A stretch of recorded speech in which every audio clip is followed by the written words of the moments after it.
You ever heard the phrase, there's a sucker born every minute? No. Really? Yeah, this is the first time hearing it. That's insane. And people always say P.T. Barnum said that. Okay. Yeah. There's a sucker born every minute. It's like the, the con man's credo, There's no actual proof he said that also, which is very funny. Because it kind of like builds that lore a bit, huh? Do you think his people had The Greatest Showman made? Like his ancestors were like... I never saw that movie. I don't know what the hell... I don't know. It's about P.T. Barnum, but he's played by Hugh Jackman, and it's a musical. Interesting. So we got to get Wolverine in here to clean up great-grandfather's image. P.T. Barnum, I think famously also had like the... what was it? There was like a mermaid. The fucking... Some kind of mermaid. Whatever. Anyways. In wrestling news, as of Wednesday, but not announced until Friday, Vinnie Mac stepped down. Oh, yeah? Yeah. That's exciting. Yeah. Also a contender for the Greatest Showman. I mean, the biggest con man of our generation, excluding, maybe like, what people may say about like a Elon Musk figure. Oh, something absolutely. like that. Yeah. But like that's a carny. Oh, yeah, no, definitely. I mean, that's the most famous carny thing ever is professional wrestling. And I bring it up because obviously he's stepping down amidst the allegations right now, sexual of the sexual flavor persuasion. Very interesting, people talking about being a showman to the very end, that he would retire on Wednesday but wait until Friday when the stock markets are closed. That's so funny. There are other people talking about how, the Wall Street Journal is in the midst of doing a pretty in-depth investigation, and people are like, I wonder if they pulled some other skeletons out of the old closet. And he's getting, because he had always maintained, and people in his circle had maintained, that he'd never really said it, but they were like, oh yeah, like this is like his life. I mean, the only way that he's ever going to step down from this position is if he like dies in a gorilla position. Like most people in the business are like, yeah, he's going to have a heart attack while calling a match. Do you think wrestlers are going to stop dying at the ripe old age of 52 now that he's gone? I don't know. I mean, I've seen, I don't want to act like an expert on the current product, but I've seen this, what the TV matches look like. Mm-hmm. And at least at that level in the WWE, it kind of seems like they definitely take a lot more care in making sure nobody's really like, at the level of risk that they once were. Okay. But they're all still like, I mean, are they going to be like no longer independent contractors and like... I mean, that stuff all insurance? depends. I mean, it really depends right now. So who's taking over is Stephanie McMahon. Oh, that's not good. And Nick Khan. That's not good. Listen to his last name. But anyways, I don't know. That's all. I mean, who knows? I mean, I think that'd be a great thing for their image. I mean, something else that's on my mind is, the fact that they're moving towards TV 14 away from PG, which seems like an odd move amidst the allegations. Like, I feel like the reactionary thing that they would do would be to try to like PG the product even more. Yeah, I get that. But anyways, that's neither here nor there. I bring up con men, and specifically Vince McMahon, because what's a good way to put this? Here's a billionaire, someone who's generated quite a bit of money. Is he a billionaire? Oh yeah. Oh Yeah. The WWE's been like $1 billion industry since like the mid '90s or something. Yeah, but does he have $1 billion? I can look up his exact net worth real quick. I know his wife was literally in Trump's fucking presidential cabinet. Oh, was she? That's very funny. Yeah. It's very upsetting. Yeah. Vince McMahon net worth $2.4 billion. Fuck, bro. Yeah. Insane. Yeah. Insane. I mean, we'll get into the skeletons in a minute, but for wrestling to go from something that like when Monday Night Raw started, do you know what they were holding those events out of? High school gymnasiums. Okay. I was going to say all Little Caesars, but that's just as good. No, I mean, it's just insane. Like, that's the thing that always boggles my mind about wrestling is that, in the early 20th century, it was something that happened in cornfields. Yeah. And people loved it. It was this big thing where, like, there's a little territory here, a little territory there. And then, just crooking it up, just as crooked as possible. Vince McMahon, like a fucking like a Carney, a Carnegie or something, like a Dale Carnegie of wrestling. Yeah. I think like his father's like one stipulation of like giving the WWE or F at the time to him was like, just don't fuck with the territories. And then like 10 years later, he's like, nah, fuck it, I'm buying all these territories up.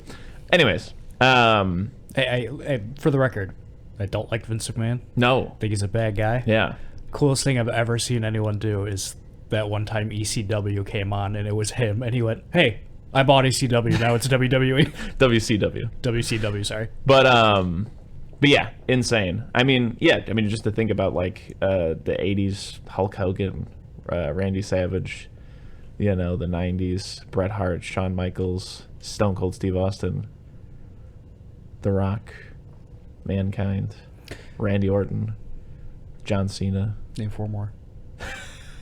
Rey Mysterio, The Big Show, The Undertaker. I have one more, right? I already said Randy Orton. I already said John Cena. Well, right now I guess you could kind of say Eugene. Oh, you're getting to the skeletons too early. But anyways, underneath all of that, all of the Cyndi Lauper and Mr. T and Mike Tyson's here this week. Underneath all that, you have things like the Jimmy Superfly Snuka wife murder cover-up, or the Pat Patterson molesting, raping, sexually assaulting ring boys, undercard talent, even some prominent names in the industry. You have all 3 seasons of Dark Side of the Ring happening.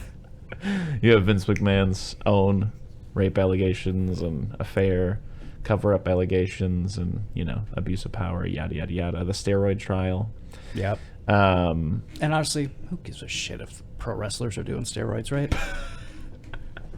Well, I think it goes into the thing you're talking about of dying at the ripe age of 52. I think it's one of those things where like, Okay. just ends up contributing to yeah. I think. I mean, I've done no research, but from what I understand about steroids, if you use them, what's the word I'm looking for? If you use them responsibly, steroids can be extremely beneficial for you. And make you jacked. But if you abuse them, like any other drug, they will fucking kill you. But I think if you're just like, right before you go to the gym once a week. I'm just kidding. I don't know how often you should be taking steroids. Neither do I, and I'd like to not comment. But okay. But yeah, I mean the whole industry is mired in all kinds of controversy. Okay. Even Mr. Stone Cold Steve Austin. I don't mean to speak ill, but there was a point where he was both a drug addict and an alcoholic at the peak of his fame and was just out of his mind, and there were multiple domestic abuse calls and charges filed, and Stone Cold, no. Yeah. Or even just the other day. I mean, I would say it seems like inappropriate, but even Mick Foley, I would like to call him the Big Papa, but like I don't mean it in the Notorious B.I.G. way. He's just such a cuddly big bear of a nice man. Mick Foley. I also refer to him as the Kevin Smith of wrestling sometimes. When Vince, announced his retirement, was like, "Thank you, Vince. Without you, I wouldn't have a career." And like big Instagram posts and stuff like that. And it's like, but there's also a lot of stuff going on right now that like, it's just one of those things. So yeah, I mean, that's not a big thing, but there are definitely, as I said, I mean, Jimmy Snuka murdered his wife. Ric Flair, Chris Benoit. But anyways, remember when the Ultimate Warrior retired and then just went around to high schools and stuff in a suit going, "Black people are bad"? He also did not like gays. Yeah. That guy was bad. Yeah. And then he got inducted to the WWE Hall of Fame, got off stage, had a heart attack, and died. It is crazy that he died a couple days later. No, I think it was right after. Yeah. No, I think what happened is he got inducted, made the speech, came out on like Raw or something like the next night, and then gave a big speech, and everyone went, "Yay, we forgive you for being a racist." And then he got in his car and his heart exploded. And I saw that and I went, cool. Yeah. Now, this is not a wrestling podcast. Oh, it's not? No. Oh. Why on earth would we be talking about con men and skeletons in closets and all these awful things about fraudsters and and the like. Why? Well, it's going to mess up the natural flow of this podcast usually, but today we're talking about a couple of the biggest con men of all time because we watched a certain movie based on them. We sure did, Chris. Yeah, we did. It's a movie you and I both are pretty fond of. Uh-huh. Except for, I guess, this last time that we watched it. Yeah. So without further ado...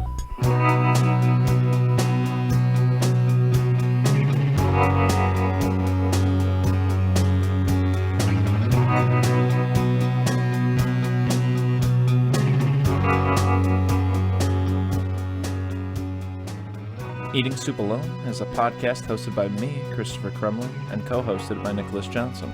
We try our best to ramble incoherently about a handful of movies at least once a week. It's The CONjuring. We watched The CONjuring. Yep, rabbit out of the hat. As part of our summer of Spielberg, we watched The CONjuring. This one says Texas Chainsaw Massacre 2. Okay, then obviously it's the wrong one, Chris.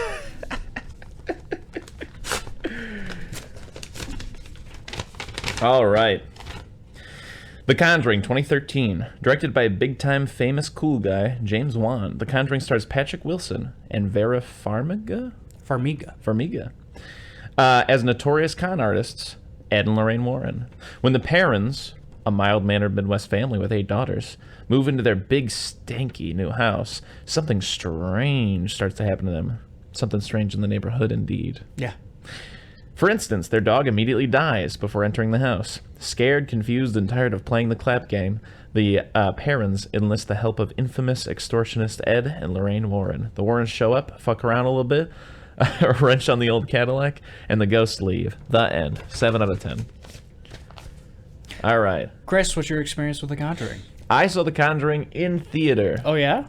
Yes. What was that like? I saw it in theater with my then girlfriend. It was the first date I'd ever gone on. Aww. And in the middle of seeing the film, I got a text, and I checked in the movie theater, and it was a picture my stepmom had sent me of a cake that they had baked that said, congrats on your first date. Oh, that's so cute.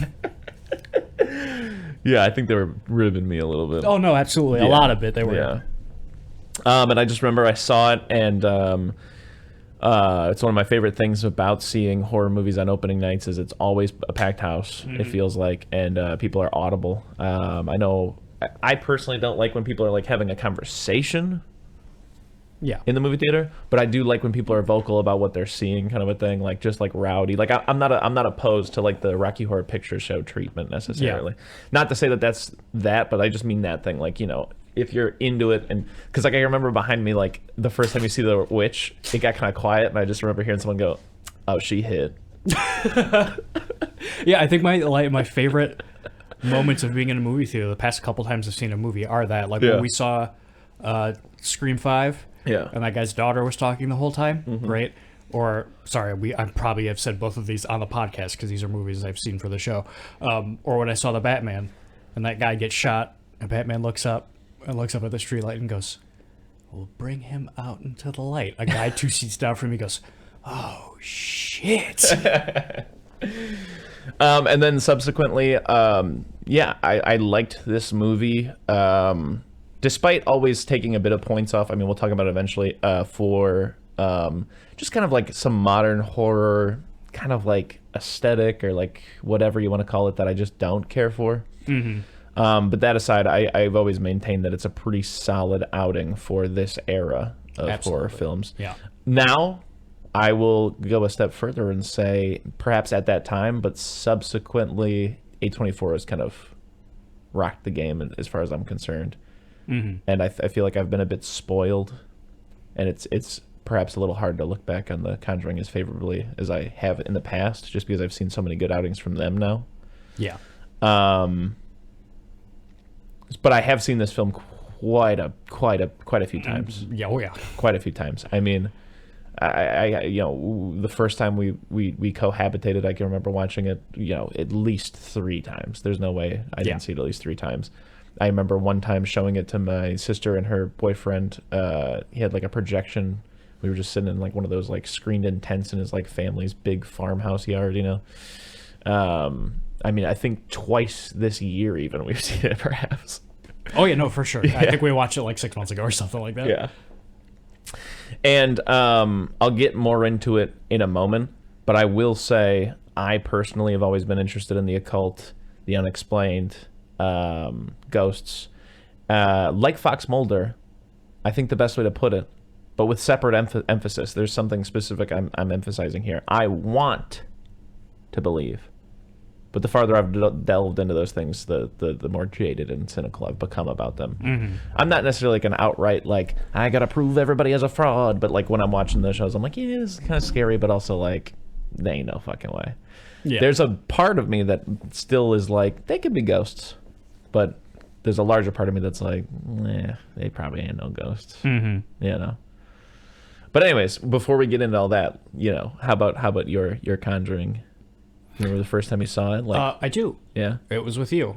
Oh, yeah? I made you? Yeah. Oh, okay. You and I used to live together. I don't know if you remember this, when we were like 20, 21. Yeah. I was fat and hammered. I was skinny and hammered. Well, like Abbott and Costello or whatever. Yeah. Which one's the bigger one? I don't know. Okay. I'm the Drake to your Josh. Exactly. Thank you for making yourself Drake. Oh, yeah, never mind. I'm the Josh to your Drake. No, don't do that to me, no. Isn't Josh the one that's like, hug me, brother? Yeah, but Drake's the one that's a predator. Yeah. Anyway, yeah, we lived together, like 2021. It's the first time I was out on my own. And just... Welcome to paradise. Welcome to paradise, exactly. And I'd like to say I had a better head on my shoulders at that age than I did, but no, I would come home from my pizza delivery job or film school or whatever, and just be high. Like, that's all I did every single day for those 12 months. And while that was happening, you got me into horror movies, because I had never been into them.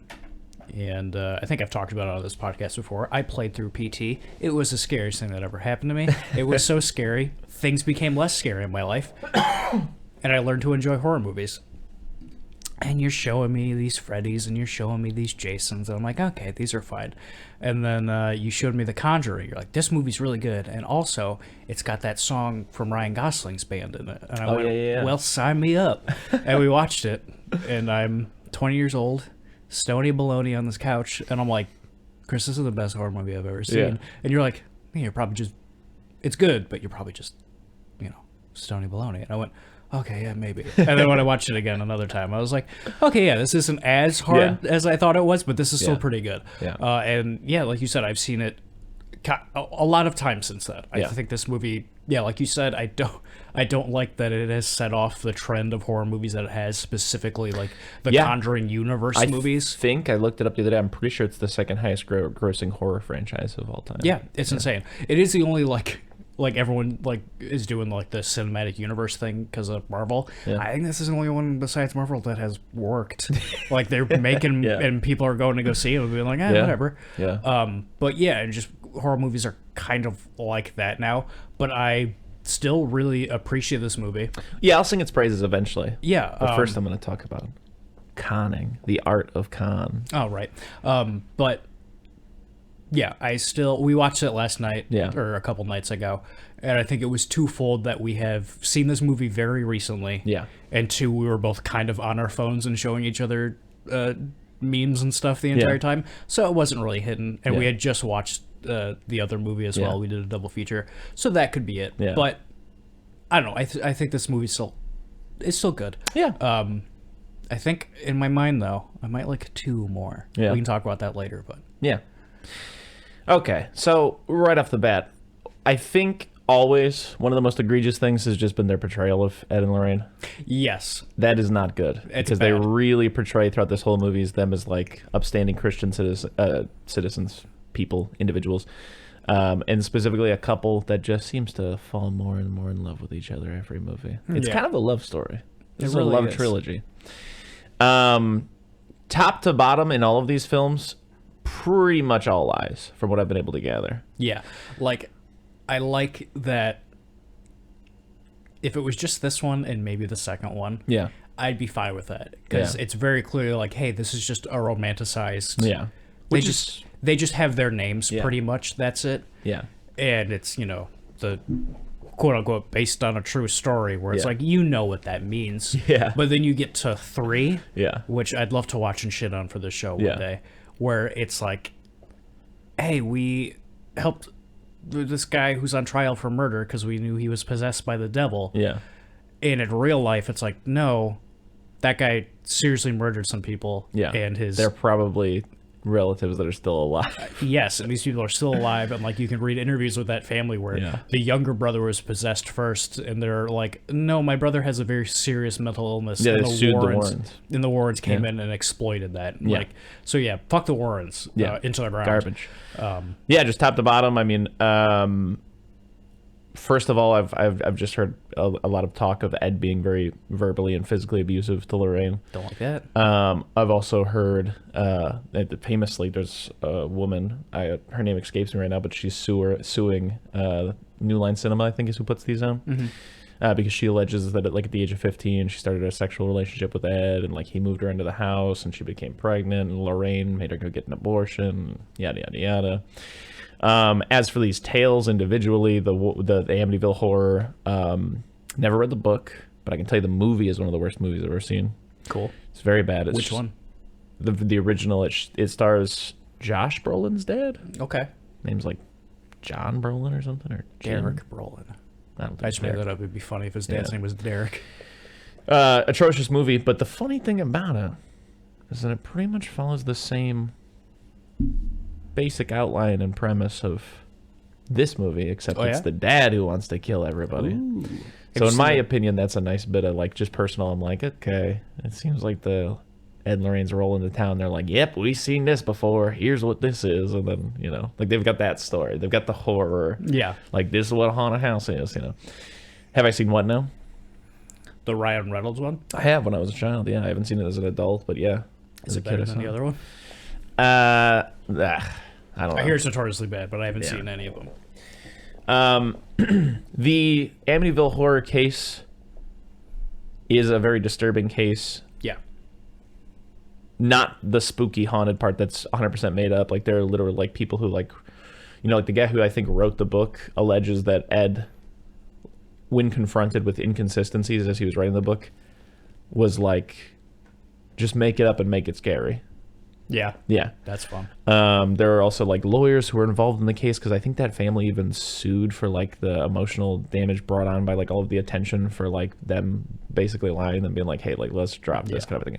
That could be a horrible misinterpretation of what I actually read, but I know that one of the lawyers in the case alleged that he was around for the conception of this lie over many, many bottles of wine, is one of the famous quotes thrown around. But anyways, as for the parents, in most cases, it seems like it's usually a marriage in turmoil, and it's kind of one of those Jesus-y things where they show up and they're like, it's the devil at work, that's why this marriage isn't working, that kind of a thing. Which, if true, like I said, it's very hard to find concrete information about the parents and their marital status. I'll admit all of that. All of this is absolutely hearsay. But if it were abusive to any degree, and then there's also that scene in the movie where she's like, where'd I get all these bruises? That's I don't like that. No, that's bad, all I'm gonna say. But anyways, as you said, the devil made me do it case, that gentleman didn't even make it to trial with that argument, and also, as we stated, that's my favorite part of the movie. Yeah. Is it ends with him on trial. Yeah. And then it just fades out they did nothing. Yeah, I know. I love that Ed, they write in that speech he gives about how atrocious it is that people don't believe in God in the courts, and if they did, they should also accept the devil and demons and stuff like that. And they're like, yep, dismissed. That's the thing I hate the most about that movie is Patrick Wilson is a little bigger in it, and they do his hair a little different so he looks more like the real Ed, because times are changing and it's the 80s now or whatever, and Vera Farmiga looks like Lorraine Warren and she dresses like her and stuff like that, so they look like them. And I'm like, because I just think of those pictures of the actual people I've seen and those actual conmen. What I like about this one and the second one is Ed and Lorraine Warren are characters in a movie. Yeah, that's how I feel about them, because I love them in these movies. Yeah, I think they're great, but I know I would never in a million years like I don't even think of them in the same breath. Like when I watch these movies. Also, for example, the second movie, which we'll eventually talk about, that's something that notoriously everybody involved was like, the Warrens showed up for like a day. Yeah. And the family didn't even allow them in the house. That's so funny. When they did show up, And also, it's notoriously like they like caught the sisters like making all that shit up. Mm-hmm. Very publicly. Yeah, that dude. We'll talk about it when we watch the second one. Yeah, we'll talk about it when we watch the second one. But let's get into the movie. The movie starts with the Annabelle doll, which famously is another con. 5 years prior to them coming out with that story, a little show called The Twilight Zone. Oh, yeah? With an episode called The Living Doll. Fun. So, I'm not going to necessarily connect those two dots, but they're there. The thing I don't get about the Annabelle stuff, yeah, and I've seen bits and pieces of the other Annabelle movies, it's always these people being like, well, we found this doll, and we thought it was nice, so we brought it home. And then it cuts to Annabelle, and it's the scariest thing I've ever seen. In real life, just a Raggedy Ann doll. I don't know if that would have necessarily worked. No, probably not, but something in between these two. Yeah, it is. That is my first major criticism, always has been, is that, like, I hate when horror movies go out of their way to, like, make it creepy. Yeah. You know what I'm saying? Like the Annabelle doll in this movie, even if it wasn't scary, if I wasn't afraid of that thing, it looks like something you'd buy at Halloween. It does, but like if it's the 70s and Spirit Halloween doesn't exist and stuff like that doesn't exist, and like this isn't something that like would scare me. Yeah. Looking at that doll, I'm like, this is garbage. Yeah. It's covered in dirt and it's all broken, so I'm gonna leave it here on the ground. You remember those two dolls that I had in the attic because they were my great aunts from like the early 20th century, and those are creepy. Like, why not use one of those? Like, try to find like an antique doll that looks like something like that. Yeah. Like, at least that looks like believably like a product of somebody who made a thing that wasn't just intended to be like blah. But anyways, nice. I like this. I like, in horror movies, I do like the it's almost like a Superman serial or something like that. You usually have like the hero in the middle of one quest, like fighting Dr. Freeze. I was gonna say it's Mr. Freeze, and then it's classic Pixar. Pixar loves to do it. They're like, we like to show you your main characters in action as soon as the movie starts. So that's what this movie does. So and it also starts out with one of the spookiest, whether it's true or not, obviously for a film, suspend your disbelief. One of my favorite concepts and one of the spookiest concepts in like quote unquote demonology, I guess. That thing where like they're like, it's like this little girl named Annabelle Higgins, and she said to us like, hey, we want to inhabit the doll, and we said, why not, Annabelle Higgins, go on. And then like Patrick Wilson just like eases his head in a phrase, and he's like, all right, ghosts don't have the power to do that. This is a demon. And, like, there's just something very spooky about that concept to me, always has been, when, like, people are like, well, I've been talking to my great-grandma, and they're like, ghosts go to heaven or hell. Only demons inhabit this realm, and they're like, they, take on familiar and, like, unassuming, like, children, like, kind of forms to get you to acknowledge them and, like, pay attention to them because it's less threatening than if they were like, I'm Beelzebub, Spooky. It's spooky. I do love that all the ghost experiencers are Southern, I guess. Oh, yeah, sorry. I'm going to keep doing that. Oh, I love it. Like, it's a demon. Only demons inhabit this realm. I'm like, oh, heavens. You know what I found out the other day? Yeah. I was looking up cowboy slang, like you do. Yeah. Did you know that cowboys, to say hurry up, would say get a wiggle on? Huh. I love that. Partner, we're burning daylight. Get a wiggle on. You know where the phrase whippersnapper comes from? I don't. Yeah, in the 17th century, apparently unemployed men, to kill time, would just hang around cracking whips.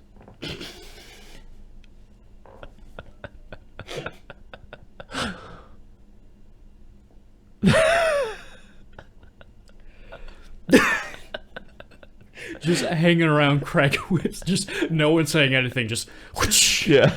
Whoosh. So anyways, I think next the Warrens move into, or the parents move into the house, correct? The big stinky house, yeah. Yeah, big stinky house. This is another praise that I'll sing of the film. I do like you just kind of hang out with this family. You kind of get to care about they have 8 daughters, so I don't know any of their names. Yeah. Except I remember one saying Nancy a lot.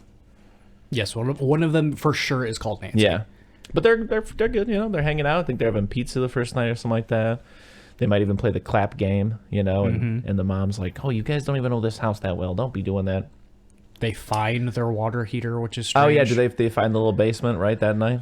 Yeah, and he's like, And they're like, oh, look at all this shit down here. I guess this is where the boiler is. And didn't they have to, like, kick open a wall to find it or something like that? Yeah, don't you think the guy who's, like, selling the house would be like, yeah, the only problem is we can't find the boiler heater, the water heater. You know? I guess I think what it is I think they say it later, like, we can't afford to move or whatever. Yeah. But, I don't know, Dad, whatever that actor's name is, who I recognize from a bunch of stuff, but I can't place him anymore. His name is Ron Livingston, I think? Yes. Ron Livingston is like, well, geez, I'm a truck driver, and I don't make a lot of money, and I got 8 daughters, so I can only afford this big, stinky house that they told me nothing about. I also recognize the mother from the X-Files. She's in an episode of the X-Files. Nice. Yeah. Anyways, yeah, they are doing their thing. Dog won't go in the house, which is a classic. They decide to fuck on the first night. Hell yeah. So they wake up in the morning, and she's like, as we mentioned earlier, where'd all these bruises come from? I think she said something like, you really gave it to me, huh? Or something like that. You know, I love this whole movie. She's like, where all these bruises come from? And then you cut to 20 minutes of the movie where she's playing the clap game, bumping into literally everything in the house. And eventually we cut to the Warrens, or I think we missed in the beginning that they're giving, like, that speech. Which I do really like. Yeah. Like, what did people call you? You know, whack chaps, cuckoos. Yeah. And then I do love the big yellow on black title card that like scrolls up to like blah blah blah. I can't even remember what it says. Like spooky, spooky, scary, spooky. Yeah. I do like also, here's another thing that I'll definitely give the horror movie, and most horror movies, is they do show Ed and Lorraine taking house calls where they're like, nah, this is just leaky pipes. Love it, yeah. Yeah. It's like nine times out of 10, not a ghost. Yeah, I do like that, because again, it just establishes a sense of reality. Maybe like stakes would be a good place to put it. Suddenly the other thing is even more believable because you're like, oh shit, they don't even bullshit, you know, but they be bullshit. They didn't even know where their water heater was. Yeah. I will also say this. I think, you know, it's something that, like, I think maybe could have done this movie some good is if they didn't whitewash the Warrens so much. If they were perhaps also flawed. I mean, it could have the same effect. I'm not saying, like, to the full extent, like, just be like, this is a child rapist. But, you know what I mean? Have them, like, not be so perfect. I get that, yeah. Yeah. I mean... But I do love that these two characters are perfect. Yeah. And it does... It's so... It's tricky, because, yeah, it sucks because the real Warrens suck, but yeah. I love movie Warrens so much. Yeah. Yeah, eventually... What is the spooky stuff leading up to the Warrens eventually? All the clocks stop. Oh, right. Daddy goes out of town. Horrifying. Because she wakes up to some noise. The mother does. No, I think she wakes up because the girl keeps getting tugged out of her bed a little bit. Yeah. And she wakes up, she's like, Nancy, stop farting. And she's like, it's not me, it's you. And then she goes, oh God, someone's behind the door. No, that's later because Dad's home. Yeah, Ron's still there. No, the mom just wakes up to some noise and she like starts to get up and then she hears like a bunch of crashing and like all the fucking photos are like down the stairs and shit. And then she hears noises deeper into the house and she's like turning on lights and there's like a phone right there. And I'm like, I know the cops would take like 20 minutes to get here, but like, you best be thinking someone's in the house and not Ghost already. Call the cops. Yeah, no, I don't get that in movies. Whenever like someone thinks someone's broken into the house, people go, "Who's there? Yeah, get out of here." It's like, no, you don't do that. Yeah, you call and then you hide. Yeah, she eventually gets lured into the basement, pushed down the stairs. She's lighting the matches and stuff like that. The match part, little gimmicky. But up until that, for sure, very spooky. The hands behind her. So good, yeah. Because she played clap game earlier and got spooked by Ghost. Because the little boy ghost loved clap game. And then boy ghost, good ghost. I like him. Yeah, like he's a good guy. I mean, not like oh, that's a good ghost. I mean, he's like, oh, he's a well-spirited, means well ghost. But eventually there is the stinky fart stuff and the pulling of the leg and there's a man in the corner. That's spooky. And eventually this pushes the mom to the breaking point. She goes to the Warrens and she's like, I think you might be able to help us. And they come, and that's also spooky because they got all the doors tied up because they're like, what the fuck is all of this? And they're like, oh, well, this is the only way to keep the doors from banging at night. And then she's like, what's up with this clock? The time's wrong. And she's like, oh, all them clocks stop at 3:07. Don't know why. And there's like, everybody's got mattresses in the living room because they're all sleeping together and stuff. Yeah, this family's down bad. And as we've mentioned before, another thing that raises the stakes that I like, but again, I've already touched on it. It is always spooky when the family's down bad, and then like it's like, how could this day get any worse? Oh, what if there were a million ghosts in your house? Yeah. But also it does, in the real world sense, when they're inspired by true stories, it is usually that thing where it's like, you know, just a community of people being like, damn, how could one family be down so bad? And someone's like, I'll tell you how, it's the work of the devil. Yeah. You know what I mean? It sucks that like some of the scariest shit does have roots in like just insane Christian kind of like trying to explain away, like trying to explain away the evils of the world. I mean, even like just down to demons kind of a thing. The idea is scary to me, and then I have to remember like, oh yeah, that's right, because of 1,000, 2,000 years of crazy Catholic, just awful. Leviticus and all that. Also, youngest daughter comes in with a weird music box with a mirror in it. Yeah, and she they go, "Where'd you find that?" What's his name? Lori or something, or Rory? Rory. He's the clap ghost. Yeah. Yeah, like, where'd you find that? She went, outside by that tree. That looks like it's against God. Yeah. I will say, in terms of them being shitty, I do like that Ed is usually short and shitty to most people. Like, especially the dad. Ed? Yeah.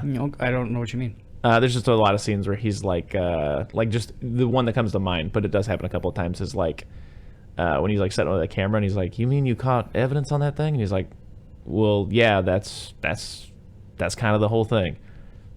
Yeah, that's a great point. Yeah.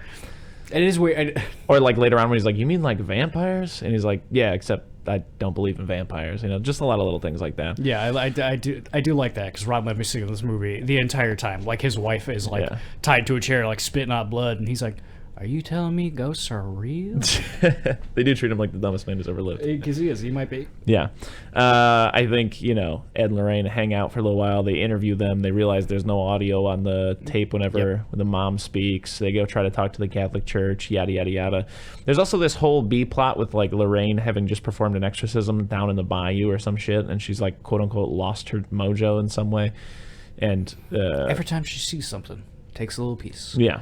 She saw something, took a big piece. That's enough. But then they like inject it with the whole thing with the daughter. Do they?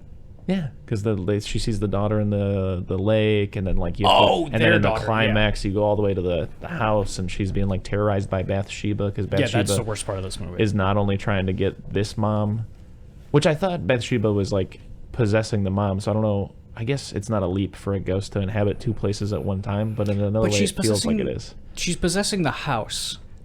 Okay. Why does she want to go possess the Warrens' house? And also, how does she get there? How do ghosts travel? Yeah.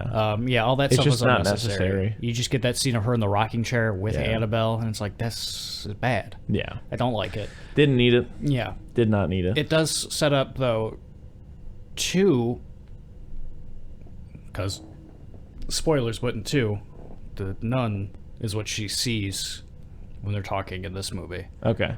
That's what spooked and scared her, and so it's still haunting her up until 2. Okay.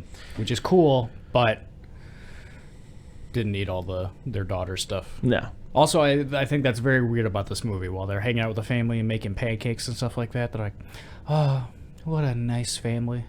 This is wonderful. And they're hanging laundry and like, this could be us someday, couldn't it? It's like, you have a daughter. Yeah. You could go home and have this right now if you'd like. That is also like an unintended, as much as they tried to make them the perfect family, they also made them like absentee parents. Absolutely, yeah. Who leave their daughter with the grandma all the time. Inside ghost house. Yeah. But yeah, you do get a lot of like them hanging out and fixing up a Cadillac and shit like that.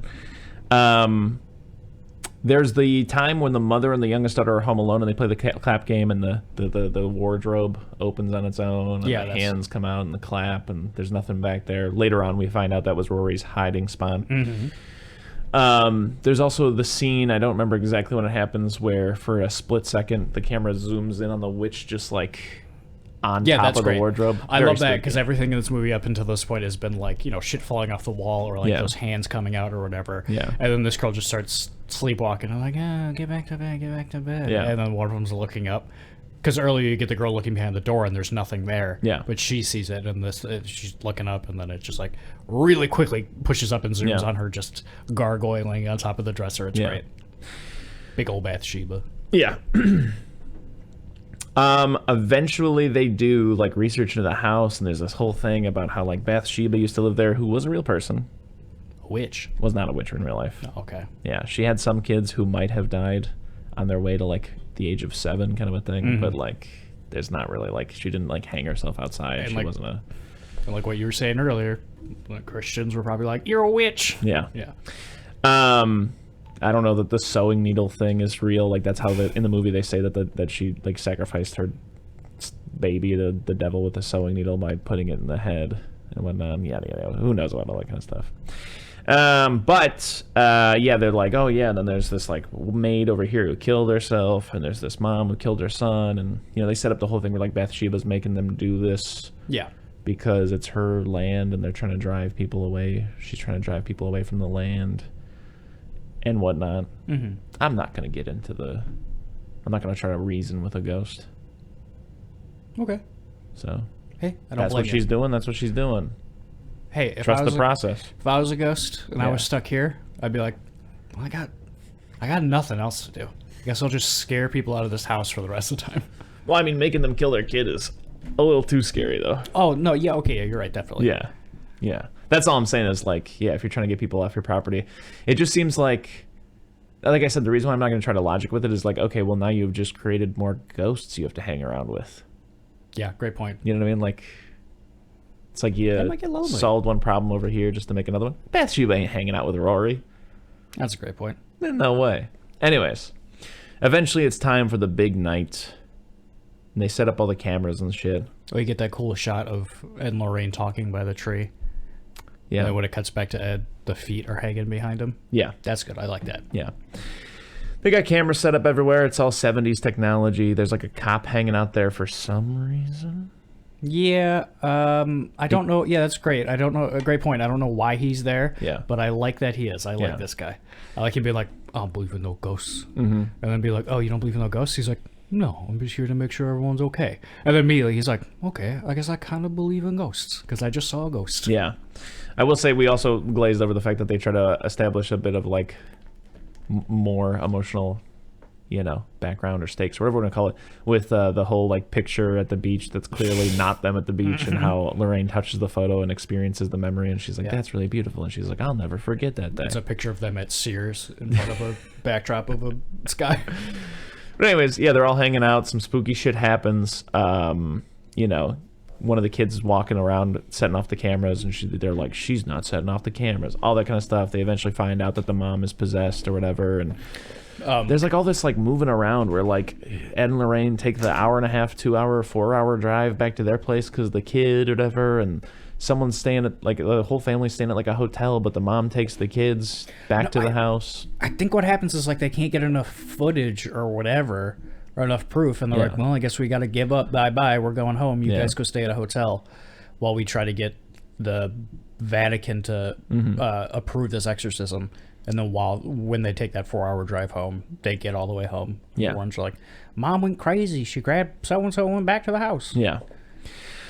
And then there's the whole thing where they're trying to like, chase the kid through the house. The kid hides. They're chasing the mom through the house. Mom ends up in like the basement and shit. Lorraine falls through Laurie's hidey hole and sees the noose. Big old mom, and then the noose and Rory, and the cop sees the maid with the look what she made me do with the slit wrists and all that. All this spooky stuff. I love that bit when the cop sees the girl, and he's 10 feet away from everyone else. Yeah. Instead of going, guys, we have a ghost over here. I don't have to even yell. You're within speaking distance. He just goes, no, I'm just going to look at this thing for a while. Yeah.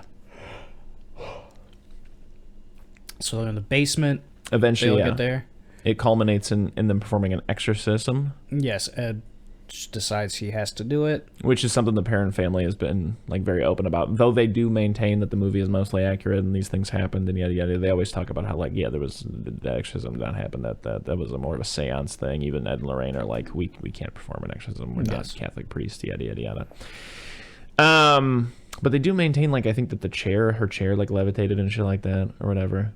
But eventually she finds out where the little girl's hiding, and she starts like maneuvering through the underground network that connects the entire house, and like she ends up in this weird situation where she's like in some sort of like space where I don't understand it. Everybody in the film is behind a different wall.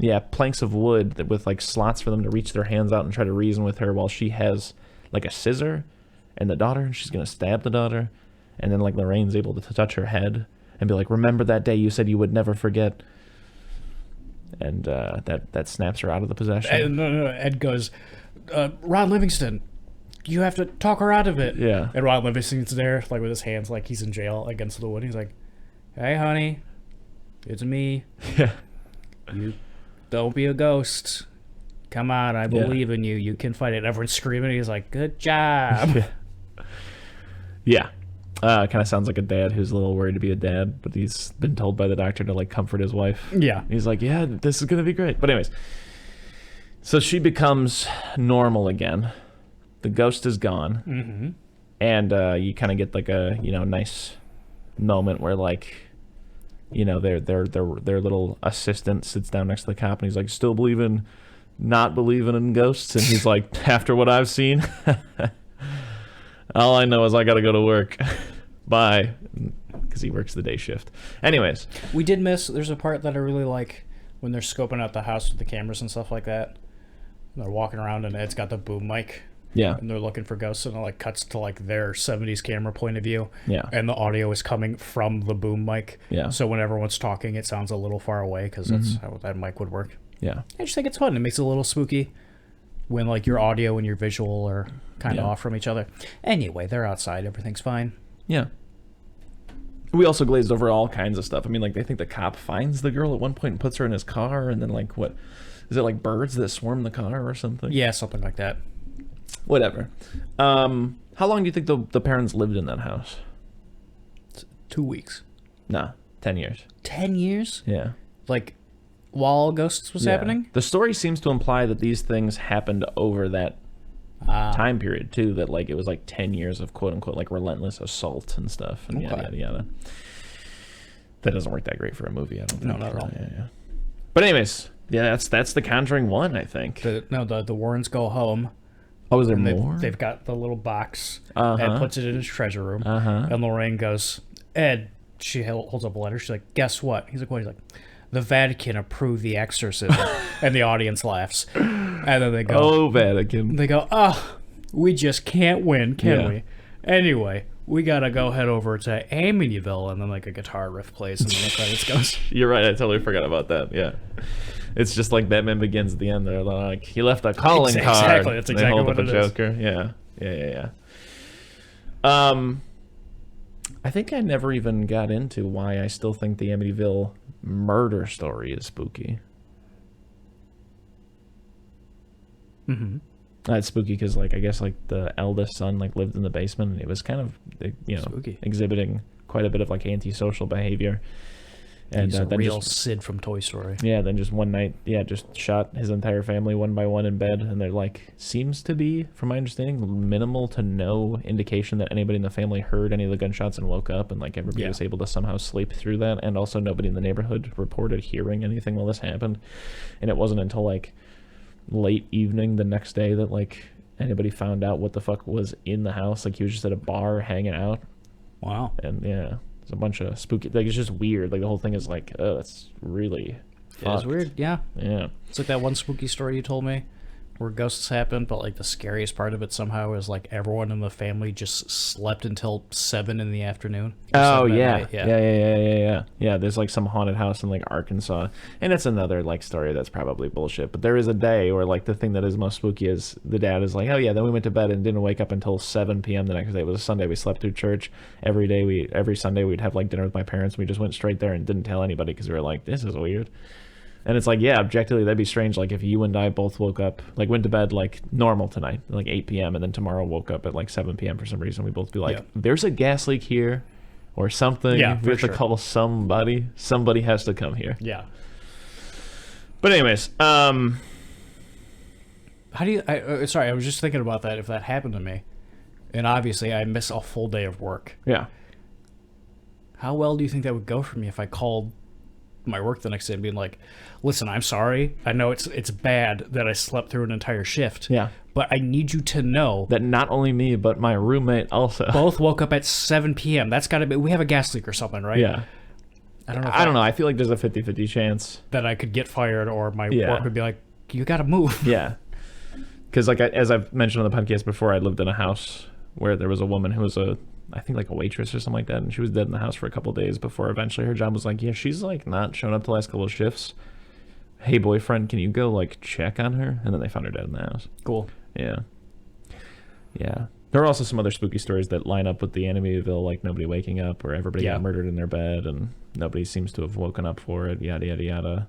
Again, I think it happened in like Kansas, where like there was a family that had gone to church that night and then also brought a couple of kids home with them, and they all went to bed. And in the morning, they were like notorious for just kind of being out and about and like, you know, in the garden with the doors open, and none of that stuff was going on. So the neighbors were like, something weird is here. So they called the uncle to come over.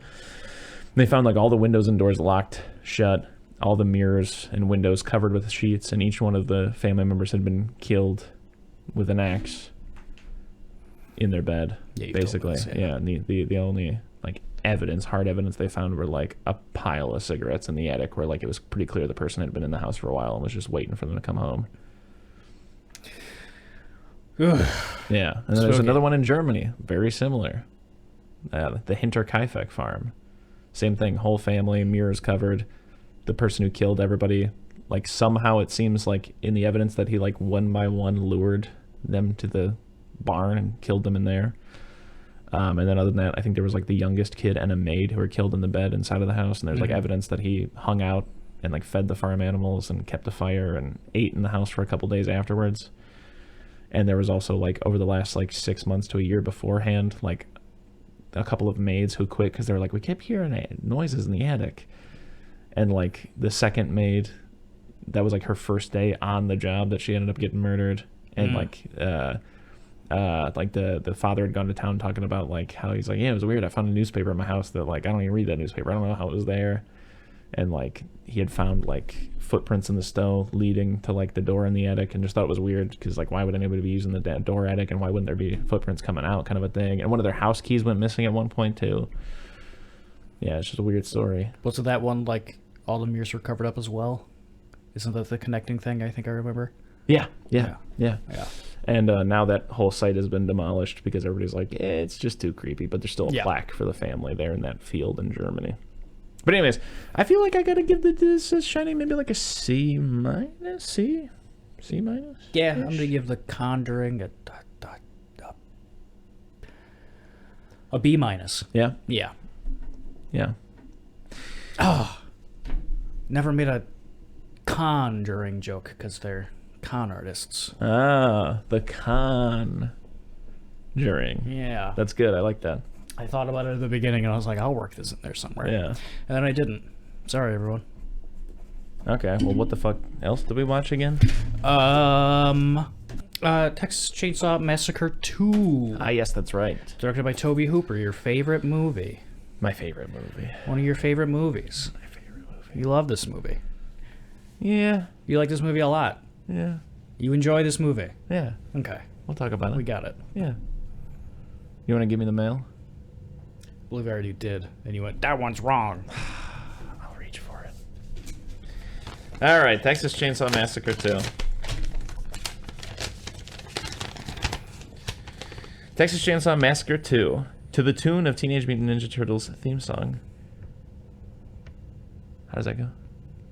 Oh, Texas Chainsaw Massacre 2, like that no, kind of thing? absolutely not. No. I was thinking of Teenage Mutant Ninja Turtles. No, that's not it. Well, that's the one from like 2004. No, why would I say the one from 2004? How does it go? It goes, Teenage Mutant Ninja Turtles. Texas Chainsaw Massacre 2, Texas Chainsaw Massacre 2, Texas Chainsaw Massacre 2, Turtle Power. Oh, it also goes, Turtles in a Half Shell. Yeah. Yeah. Rednecks eating people. Yeah. Okay, you so ever heard the Swamp Thing? Yeah. Theme song? Yeah. Swamp Thing. Na, na, that's great, na, yeah. Na. You fight everything. To the tune of Wild Thing. Yeah. I just did it. No, you did it. You kind of mumbled through it while I walked you through it. Do it. Texas Chainsaw Massacre 2, Texas Chainsaw Massacre 2, Texas Chainsaw Massacre 2, Rednecks who eat people, Turtle Power. Great job. Yeah. Good. All right, what's your history with this movie, but also maybe franchise, whichever you want to do, you know. Around the time... Around the time. Around the time? I'm just gonna wait for you to stop aggressively putting that away. around the time we watched The Conjuring, you also showed me Texas Chainsaw Massacre 1. And you said boo. I said boo. Yeah. And then we watched it not too long ago, and I went, woo. Thought it was great. And you're like, you gotta see too. It's insane. Dennis Hopper fights Leatherface in a chainsaw fight. And I went, that's cool. And he went, yeah, it was wacky. Yeah. Apparently, they wanted him to make a sequel. And he was like, fuck you, I'm not going to give you what you want. I'm going to make something wacky. Yeah. And we watched it the other day. I thought it was great. I had a good time. Yeah, I was thinking about it. I was just thinking, I don't know that there is a better move when you're doing a sequel to a horror film than to perhaps lean into, this is a bit ridiculous. You know what I mean? Mm-hmm. Perhaps something like The Conjuring 2 worked out, but like, I'm just thinking of, for example, Scream. One of the problems I have with all of the sequels, especially once you get to 4 or 5, is like, how in the world has this once-in-a-lifetime lightning strike of an event happened 5 times to the same people? You know what I mean? Yeah.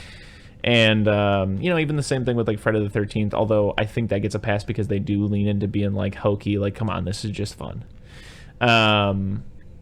It's just that kind of a thing where it's like, you can make the same horror movie over and over again, but if you call it the same thing, if it's suddenly Friday the 13th Part 6, eventually you're like, okay, I've seen enough of this. Yes, exactly. But, again, I say you can make the same horror movie over and again because, like, Black Christmas, Halloween, Friday the 13th, Nightmare on Elm Street, like, they're slasher films. You can crank out 1 million slasher films.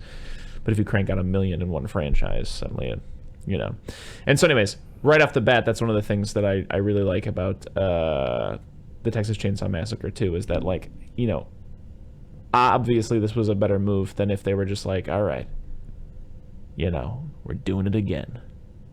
You know what I mean? Like, I don't know. They wouldn't have been able to capture the magic again. Yeah. You're right, because if they made like another one in the same vein as the first one, you care about the characters less because you're like, oh, they're just gonna get murdered. And we would for sure be like, well, it's not as good as the first one because of this or because of this. And with this one that they made, there is no way you can compare this to Texas Chainsaw Massacre 1. They are absolutely just wildly different movies. And yeah, you're right, that's perfect. And I think that's one of the reasons why even like the Evil Dead 2 is such a success. Yeah. Like if they had tried to make a second Evil Dead that was like the same mood and all that kind of stuff, it just wouldn't have landed. So yeah, I think that's a great move. I really do. Tobe Hooper maintains that there is some black humor in the first one. Just wanted to lean into it a little bit harder with this one. I saw this movie for the first time probably about a year ago. Okay. And for a long time, it had been on my radar because, I mean, just right off the bat, like, the poster for the film. It's so good. It's a parody of The Breakfast Club.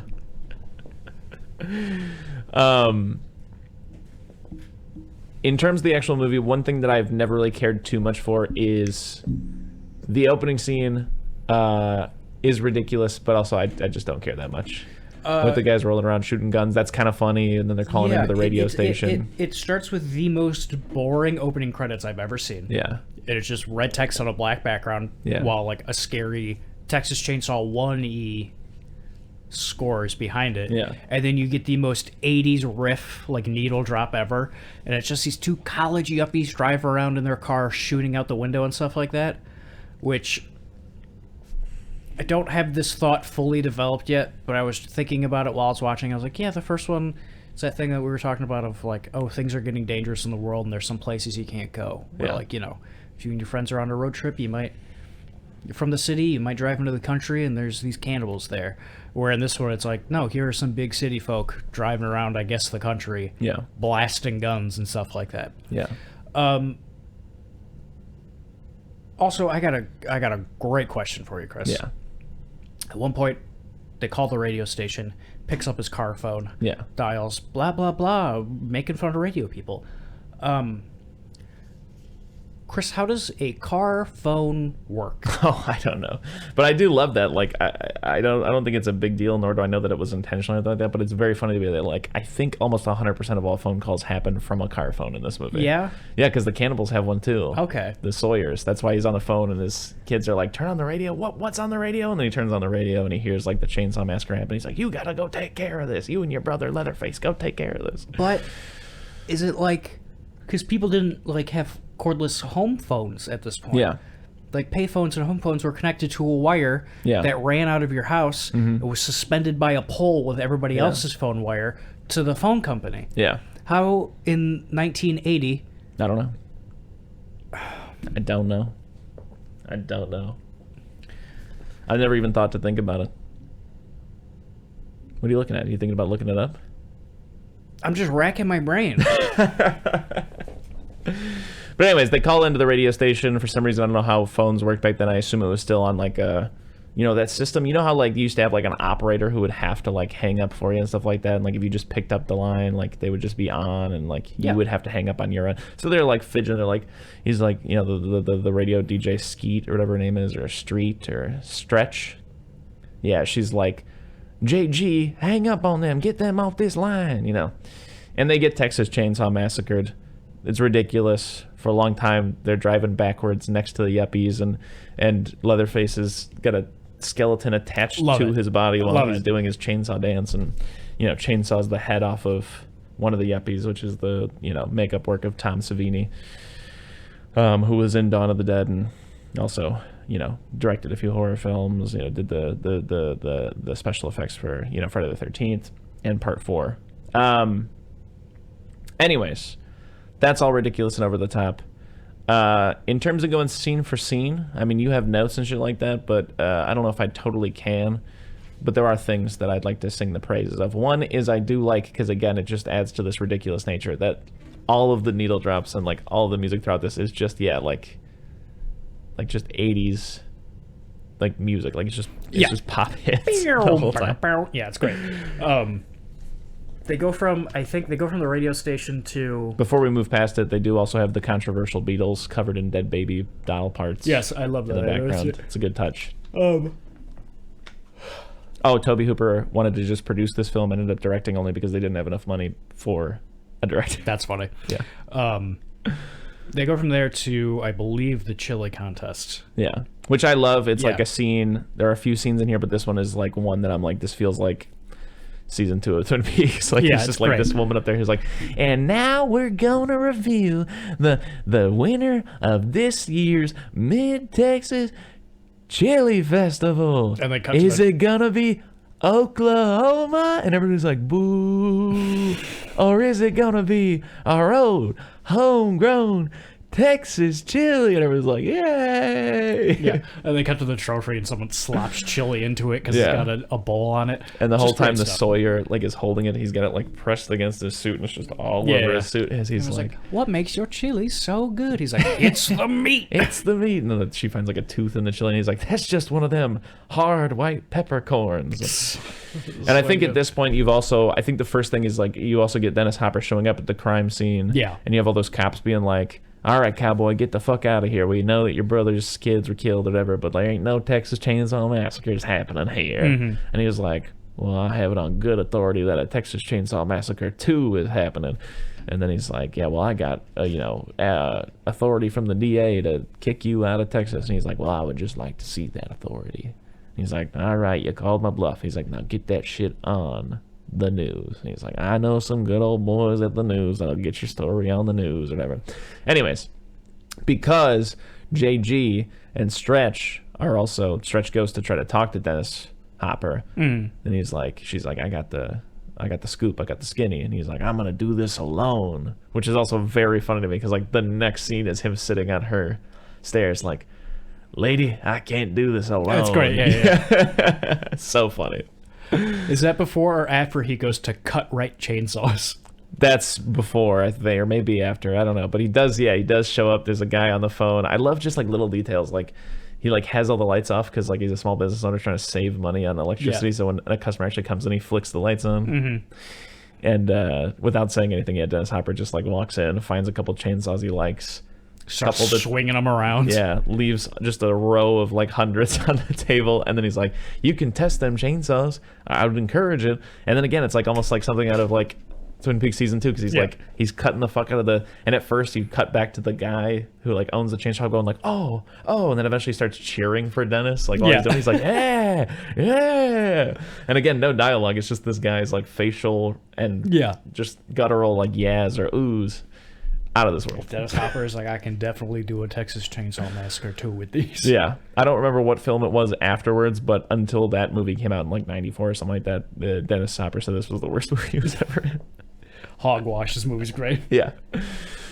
But anyways, like I said, yeah, you cut forward. Dennis is like, hey, you got to play that tape of them boys getting Texas Chainsaw Matt murdered on the radio. And she's like, well, the FCC won't let me be. Or let me be me, so let me see. They try to shut me down on MTV, but it feels so empty without me.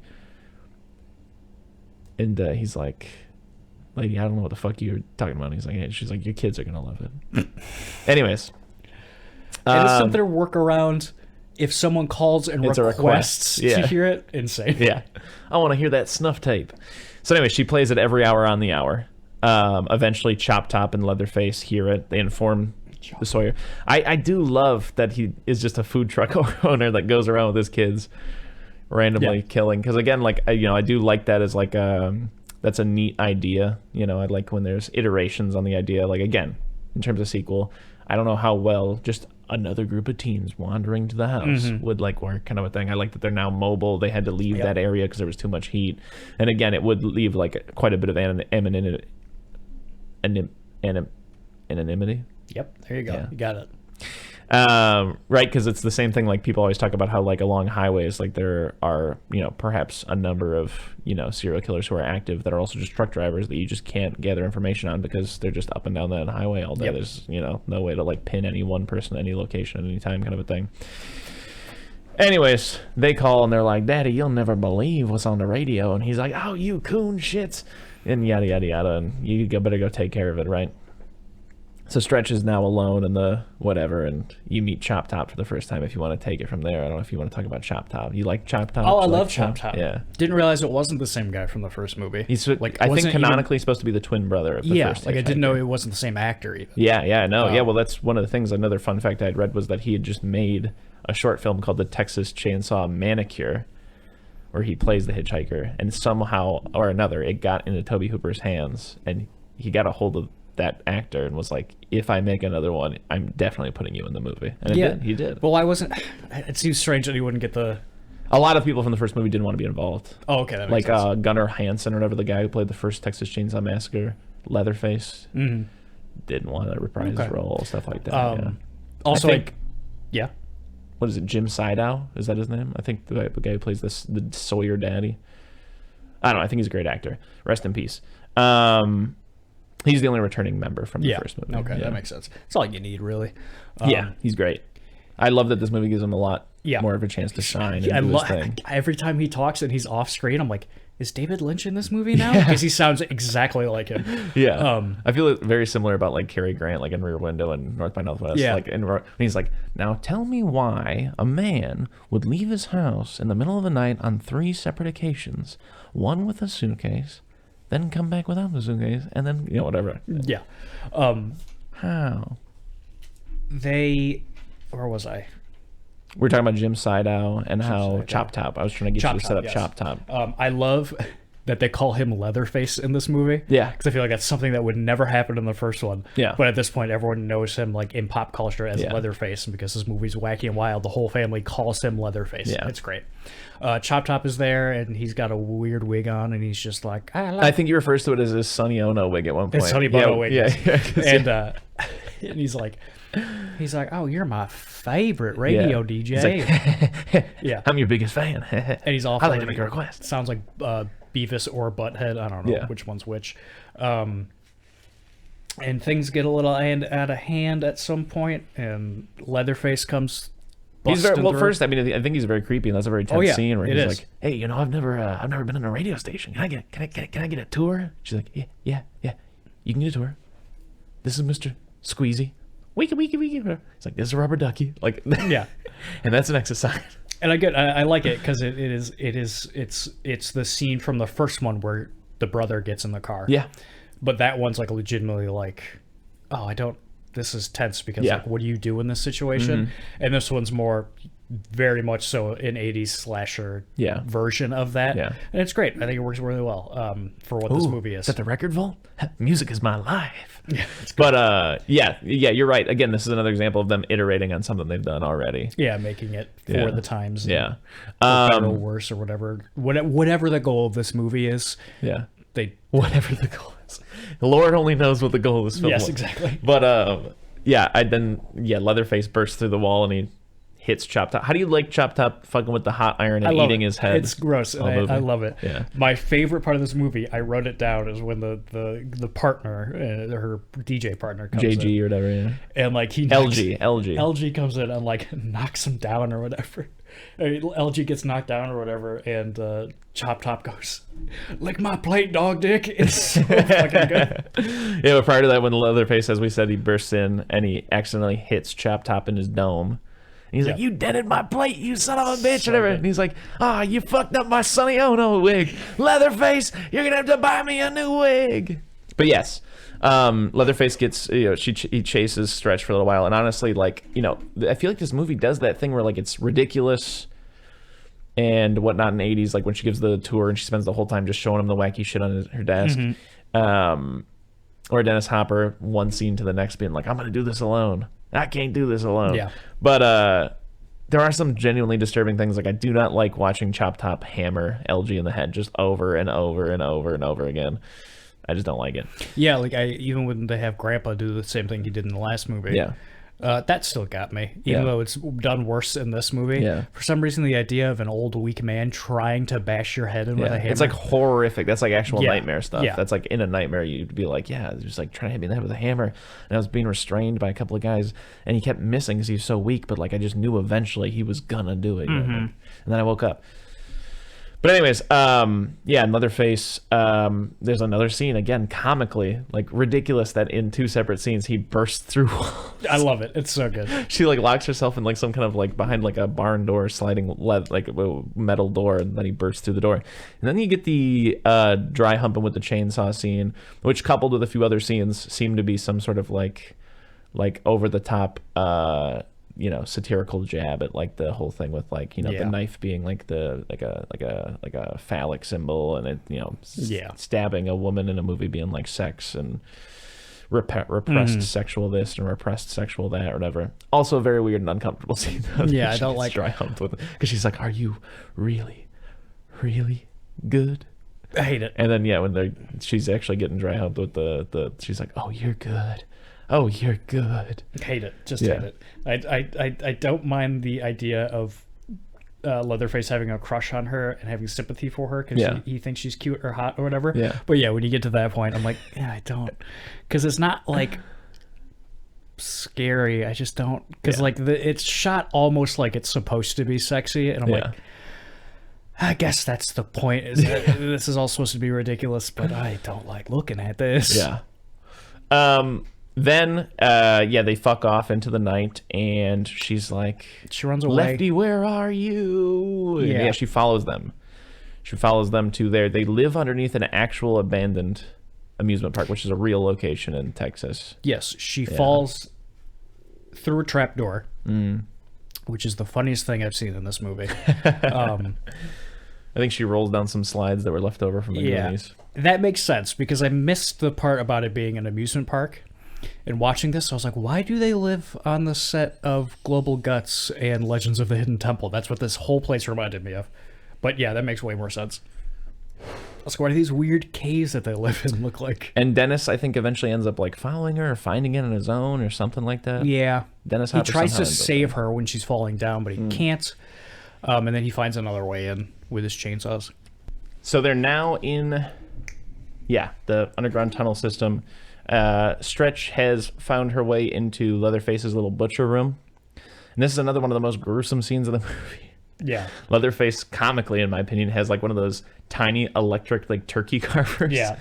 and he's using that to skin LG, which is also disgusting. He's pulling up giant sheets of skin and putting them on hooks and like takes off the face and all kinds of stuff. Eventually, Stretch makes a bit of noise. He finds her, and she's like, help me, help me. And again, just horrific. She puts LG's face on her. I love when he's like very slowly putting it up to her. She's like, is that wet? It looks wet. Yeah. Is it wet? And he puts it on her. She goes, oh, it's wet. Yeah, and then Leatherface gets called off by, the dad and the brother or whatever, and LG, like, just disgustingly, like, comes to life and is like, I'm gonna get you out of here, darling. Yeah. And all kinds of stuff like that, and, like, cuts her free. Anyways. And then he dies. Yes. And she's still standing there because she's been tied up, and she's got on his face with his hat. Yeah. And he goes, oh, and lays down and dies. And she's like, oh, and she's crying, and she takes off the face and the hat. And she, like, kind of, like, reaches for him. I was like, oh, it's going to be very touching. She's going to take the hat and put it over his face, because why would you want to look at his face? Yeah. But no, she takes his face and puts it on his face. I also was forgot like, that okay. while she's wearing the face, Leatherface is, like, doing the thing you do to a baby. Yeah, She's, like, making her dance as him.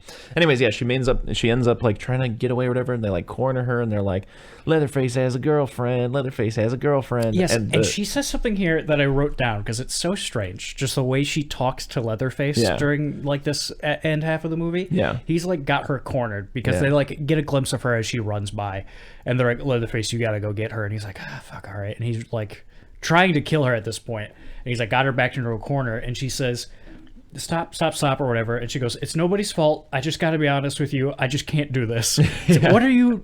She's trying to break up with him. It's again like, yeah, exactly. It's like, what are you talking about? Yeah. She gets pulled back into the main room after Jim Seidow gives the whole thing, and he's like, oh, I get it. He's like, SEEX. He's like, it's a con. It's a scam. It's a waste of time. Forget this. Like, yada, yada, yada. Again. Love Jim Seidow. They end up in the main dining hall, which again, like you said, is iteration on the original, like, yes, whatever. And they bring out Grandpa, and Grandpa tries to hammer her. And then fucking Dennis Hopper. I'm sorry, I just love everything about the dinner, about how it's like everything else in this movie, it is just turned up to 80s 11. Yeah. Like it's the same set, it's the same grandpa, they do the same shit, but it's just like this haunted mansion Disney ride of a set instead of the creepy bar house. And Grandpa looks somehow worse than he does in the first movie, like the special effects makeup to make this guy look old. Yeah. Oh, God. And they put her over the bucket and they're trying to hit her in the head with the hammer, which still got me. Yeah.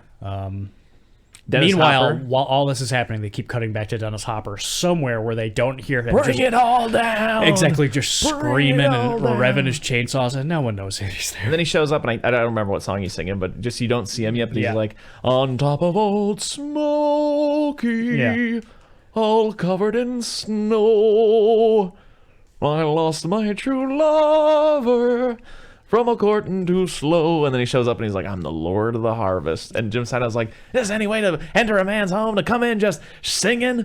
Oh, what are you doing? Who sent you? Who are you with? Are you from the Turkey Boys? Are you with the Turkey guys? Yada, yada, yada. Are you from the catering company? Yeah, he's like, I know you're from that new catering company or whatever. He's like, well, how much you want? He's like, money, I'll pay you off. It's not a big deal. And then he says my favorite line, which is like to excuse the cannibalism. He's like, the way I see it, it's a dog-eat-dog world, and there just ain't enough damn dogs. So good. And I love that he just talks for like a minute and Dennis Hopper says nothing besides, I'm the Lord of the Harvest. And then he gets chainsawed in the ass. Yes. And he hides underneath the table. And they keep comically cutting back to him, and he's like, oh God, small businessman always getting in the ass. And he's like, oh, at least I took care of my hems. And he's like, oh, they got me pretty bad. And he's got like a grenade, and like pulls the pin, and he's like, I'm gonna get the last laugh and all that. And then meanwhile, yes, Leatherface and Dennis Hopper are having a cinematic chainsaw duel. And I love it, because it's like, okay, this is an 80s movie, two guys are gonna fight with a chainsaw. Yeah. But I'm like, the goddamn choreography on this is great. I'm very interested in looking at this chainsaw fight. Yeah, they fight with like a big chainsaw at first, and then Dennis puts it into Leatherface, and he still continues to chainsaw fight while Dennis Hopper pulls out from his chainsaw holsters 2 tinier chainsaws to dual wield fight him with. Chainsaw holsters. Yeah. And then eventually, the bomb does get thrown, but meanwhile, Stretch is being chased by Chop Top up the top of this mountain with this rickety wooden like stair ladder type situation, and he keeps getting kicked, and she keeps getting slashed with his blade, and then she ends up at the very top where there's a mural to Grandma, who seems to be implied to be still alive, and she's holding a chainsaw, and he's like, I'm gonna get you, you pig bitch. He keeps calling her a pig bitch. And she like takes the chainsaw and like she's like trying to get it to work while he's just chopping at her with that fucking like neck, like old timey shaving like razor, straight razor. Eventually she gets it going and she stabs him and he falls down the whatever. And she, does the Texas Chainsaw Massacre Leatherface dance, and you paused it and actually ran it back because it seems like someone gets up in the background. I don't know if that was like a blooper, like maybe she thought the scene was over and she was like, all right, gotta get up. But it looks like Grandma gets up behind her, Yeah. And her just dancing around with the chainsaw is the wackiest thing I've ever seen. Yeah. He does that dance a lot in this movie. He does his little chainsaw dance a lot. Yeah. Yeah. And that's the Texas Chainsaw Massacre, too, in a nutshell, basically. Yeah. So it turns out, I don't know if you heard me being quiet while you were talking through a lot of this, car phones, this technology connected the car's battery and used signals that were attached to telephone networks. What does that mean? I still don't know how these work. They were invented in the 40s, Chris. Yeah. Interesting. Is it like a radio thing? Yeah. Or is it like the same technology we have now with phones? Yeah. Which one is it? Why do you keep saying yeah? Because I don't know either. Yeah. Anyways, this predates The Evil Dead 2, and I do give it props for going the black humor route just a little bit earlier than that. Do I think it deserves as much praise as that one? I could see an argument for that. I also think that it's maybe a little bit closer to like, some of the late stage Friday the 13th sequels, but even those might predate, or I mean post-date the Texas Chainsaw Massacre, doing it first, kind of. So yeah, like I said, I think this movie deserves some recognition. Definitely don't think it's a waste of time. But it's almost like, and I mean this in a soft sense because there are reasons to respect the works of John Waters aside from this, but it kind of reminds me of almost like a John Waters-y thing, like just being like, this is straight up exploitation trash. Yeah. Have fun. Yes, exactly. Yeah. It's, like, I don't think this is accurate, but it's like I feel like it's a good bad movie. Yeah. Like you said it better than I could have. That's exactly how I should have said it. But yeah, it feels like a bad wacky movie, but everything that's being done is being done on purpose. Yeah. So it's just fun to watch. Yeah. Which is like the exact opposite of the last one, where it's like this is not fun to watch, and that's what's really good about it. It's really expertly done, and this is the same thing. It's like, let's just like take the same characters but make this movie wacky 80s fun, and whatever the commentary, like I said earlier, whatever the point of this movie is, I'm glad they did it. Yeah. I just a little fun fact, the Halloween did this, but also the Texas Chainsaw Massacre specifically tried to stay away from any gore. Okay. Because at the time there was only PG and R, and they were hoping that by not showing any gore, they'd be able to land a PG rating. That's so funny. Which is especially funny because they gave it an X rating at the time, like an NC-17 or whatever. That's so funny. Yeah. Rating this thing is going to be very difficult. Yeah, I almost feel the inclination to put it in the same tier that I put Pink Flamingos in, but it's definitely not as messed up as that. So perhaps I should just give it a normal rating. And if I'm to do that, I think I have to put it perhaps like, for some reason, B- just keeps coming to mind. Yeah. Because I said, I don't know, maybe even a little lower, like a C+. Yeah, but it feels like my thinking. I was thinking the same thing, but I was like, yeah, C seems kind of harsh. It does. Because this movie's not great. It's not like groundbreaking or anything like that, but I enjoyed it. I had a good time. I think it's not boring. Yeah. It's just a lot of fun, and it's wacky, and I think, like we said earlier, it's the perfect way to have made a sequel to the Texas Chainsaw Massacre, where it is not at all the same thing, and there's no way you can judge the two against each other. I'm gonna give it a B-. Yeah. I think it takes I don't even know what you call it, like guts. Like, what a bold move on Toby Hooper's part. Yeah, guts. It takes guts. It takes balls. It takes chutzpah. Yeah. All right. That's that, Mattress Man.